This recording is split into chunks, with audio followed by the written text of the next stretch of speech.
Hi everyone, I'm the Gnome, and we're continuing our look at our fantasy football teams with my guest, Silent Logic. Say hello, Silent Logic. Hello, Silent Logic.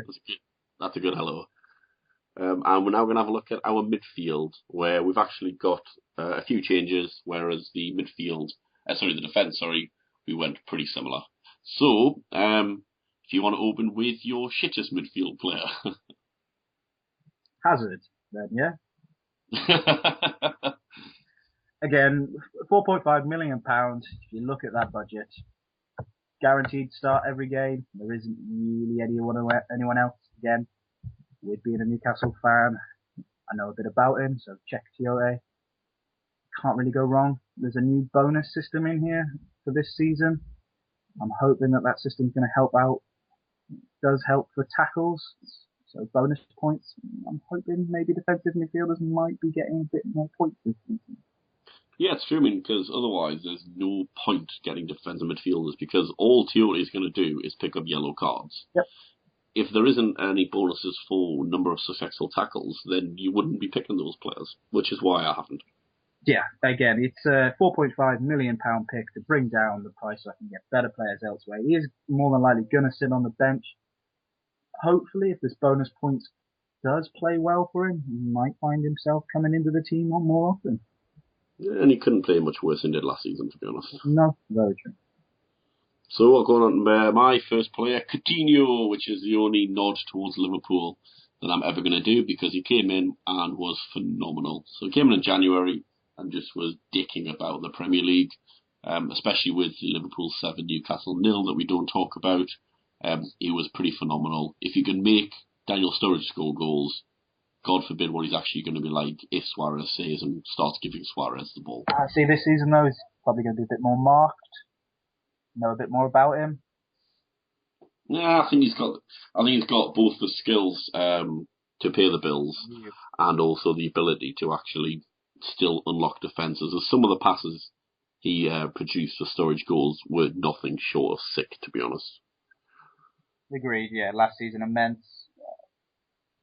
It's Liverpool though. True, could be shit. I've spent £9 million on him, so I'm not going to lie, it's a total gamble. Extra £500,000 and you can have one of my players, Hazard. Yeah, I'm nearly positive Coutinho got more assists than Hazard did. I just think this is his season. This will be. I've got no evidence to support that notion, but it's his season. I can feel it. I can feel it in my bones. So I decided to also spend £9 million on Michu.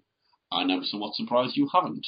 Michu is down as a midfielder, where he clearly plays up front, and has already scored this season in the Europa League pissy contest that Swansea are now in. Yeah, agreed.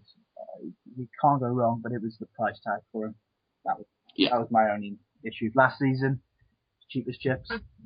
This season, expensive. True, and he may struggle with now being, as you've mentioned about Coutinho, more of a known element. But I think with him now being able to play off Bodie, which we'll both go on to later on clearly, I think he could match what he did last season. Yeah, I don't disagree with the pick at all. It's just expensive. Yeah. And again, my next pick is I've still got reservations over it. As you should, to be honest. The fact that Nani is now clearly out of the picture.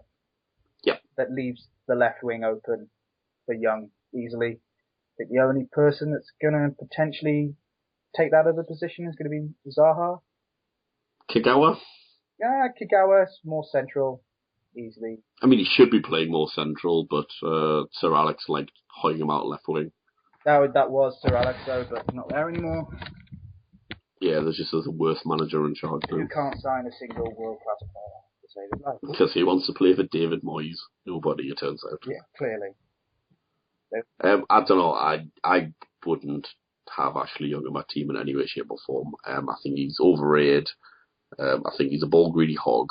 And I don't think he's a very good player, to be honest. He did all right last season. I think he had some horrible injuries, though, so he didn't really play much.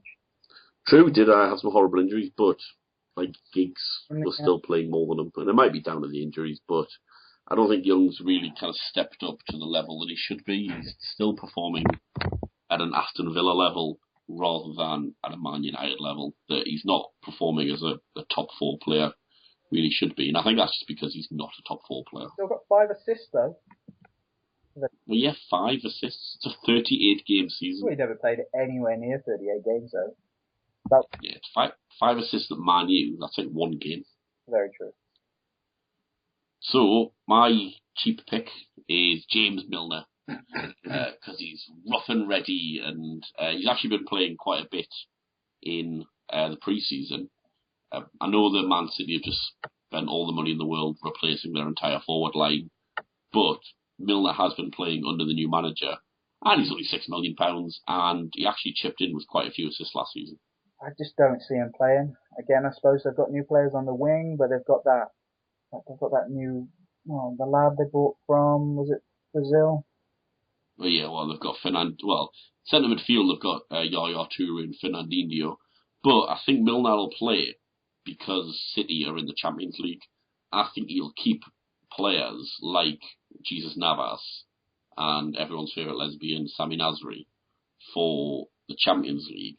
And I think I could see him playing Milner in the league. And even if not, he's a decent player sit on the bench. Scott Sinclair for the league. Scott Sinclair's like the Carling Cup, if that. So they're allowed to play in the Johns Paint Trophy. No, they're not. I'd be surprised if Scott Sinclair plays at all, to be honest. No, he won't. Well, he's going to be sold, isn't he, supposedly? Yeah. To the tune. Yeah, 4. No, that's never going to happen. He's on too much wages. So, I can see that you've picked one of the new lights to the Premier League for this coming season. Yeah, I've not seen much of him, but I've had a little bit of a read about him, and he's not a defensive midfielder compared to... Where did you read about him? Was it Wikipedia? Or the BBC fucking gossip page? No, it wasn't the gossip page. Checking out his stats for last season, he was bad. He's more of a box-to-box, sort of like Kevin Nolan style, I would say. I very nearly had Nolan in my side. He's £7 million. And I was like, ooh, I had him until this version. Oh, by the way, my version will change about 10 times before the kick-off of the season. Yeah, ditto. Mine's changed 10 times tonight. I suppose the next player you've got is this is my Southampton player, and you've got Southampton, Schneiderlin, who had a canny little season last season, and he's only £5.5 million, and the drop off for players is quite significant on this game. Is that once you hit 5.5, then you're in the trash.